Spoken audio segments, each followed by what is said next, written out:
Rádio França Internacional, emissões em língua portuguesa, são 18 horas em Paris. Marco Martins.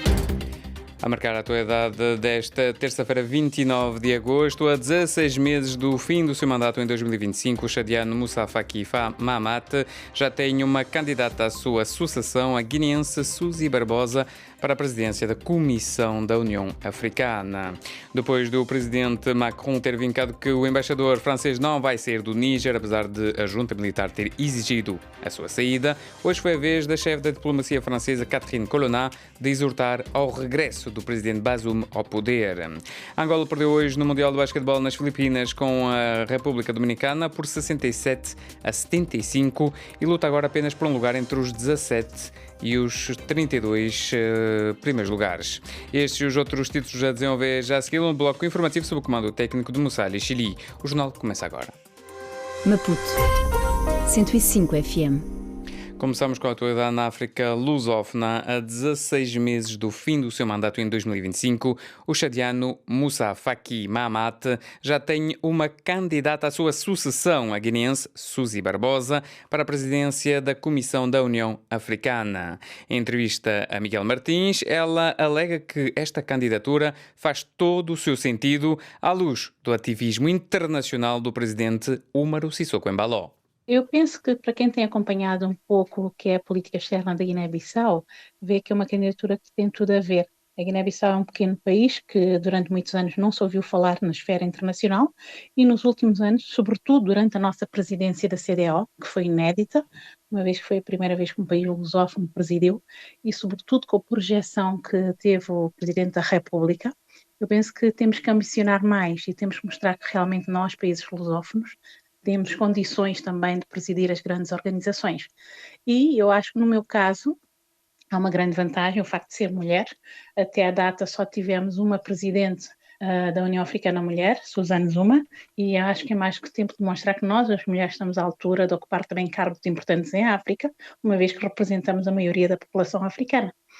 E a verdade é que eu penso que esta candidatura está a ter muitos apoios, pelo menos a nível da nossa sub-região, talvez pela atividade intensa que nós tivemos na diplomacia nos últimos anos.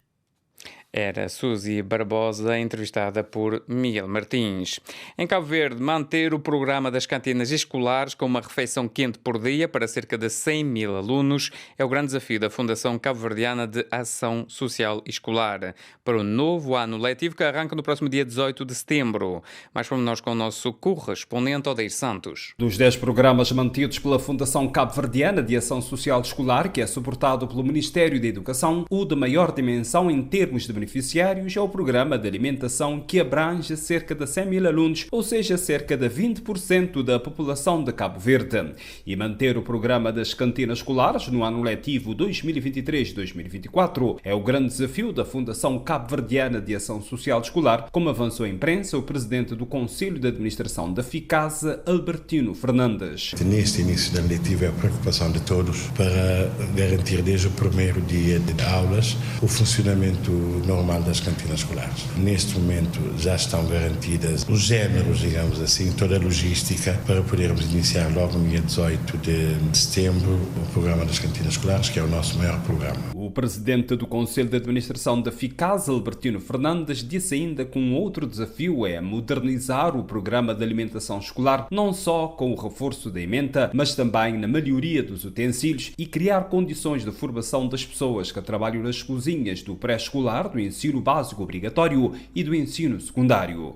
O programa das cantinas escolares iniciou o ano letivo com um reforço de 10 milhões de euros cedidos a Cabo Verde pelo Banco Africano de Desenvolvimento como ajuda orçamental no quadro da ferramenta Facilidade Africana de Produção Alimentar e de Emergência, uma resposta do BAD na sequência da solicitação feita pelo governo de Cabo Verde no âmbito das medidas mitigadoras dos impactos da escalada de preço dos alimentos e dos combustíveis e visando uma maior resiliência do sistema alimentar no país. De Cabo Verde para a RFI, Odair Santos.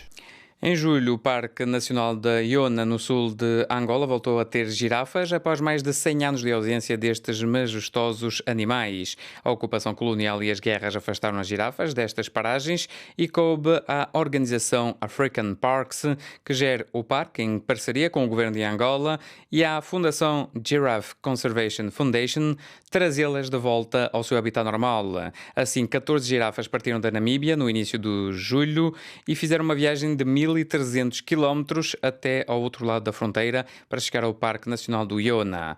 Pedro Monterroso, diretor do Parque Nacional do Iona, disse em entrevista à RFI que as girafas estão agora a acostumar-se à sua nova casa.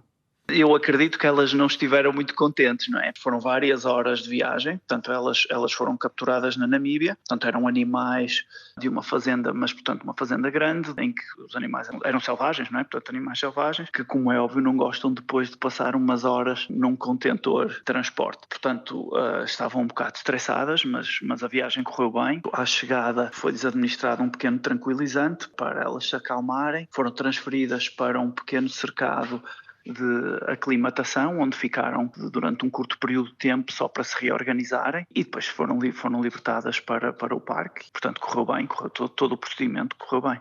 E como é que elas estão neste momento? Ainda ontem verificamos um grupo de 4, estão bem, elas são monitorizadas com muita regularidade. Infelizmente tivemos 3 mortes, muito provavelmente devido ao stress da translocação, à adaptação ao novo ambiente. Portanto, isto é normal em todas as translocações de animais. Portanto, todo o procedimento envolve, obviamente, algum stress para os animais e alguns animais, quando chegam ao local novo, têm alguma dificuldade de adaptação. As restantes 11 estão em boa condição, são monitorizadas e avistadas regularmente, estão todas com boa condição física, a adaptar, estão a explorar a nova casa. Nesse aspecto está tudo a correr na normalidade. Praia 99.3 FM.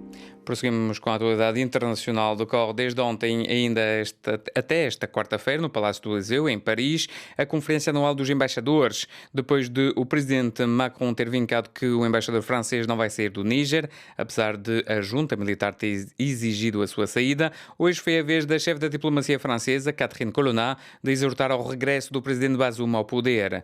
Ouçamo-la.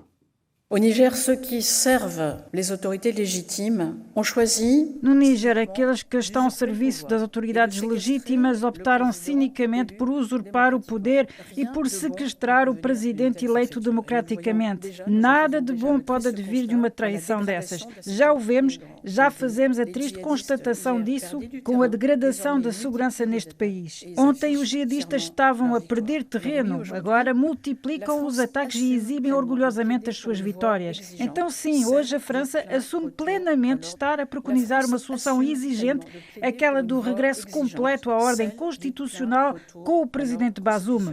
Fazemo-lo apesar de alguns hesitarem, talvez por espírito de contradição relativamente aos valores democráticos que apregoam. Nós fazemo-lo por fidelidade a estes princípios democráticos e também porque a via aberta por esse golpe é aquela do desastre garantido, do risco de derrocada em termos de segurança na África do Oeste, do agravamento da crise económica e social, e isto nesta África que é a nossa vizinha imediata.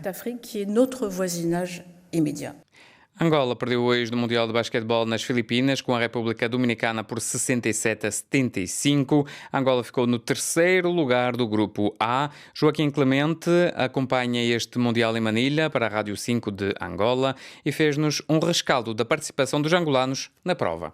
A seleção de Angola já não vai lutar para a fase do título do Campeonato do Mundo, em função do último resultado, derrota frente a similar da República Dominicana por 67-75. Angola fica com o 3º lugar, enquanto que as Filipinas caem para o 4º lugar.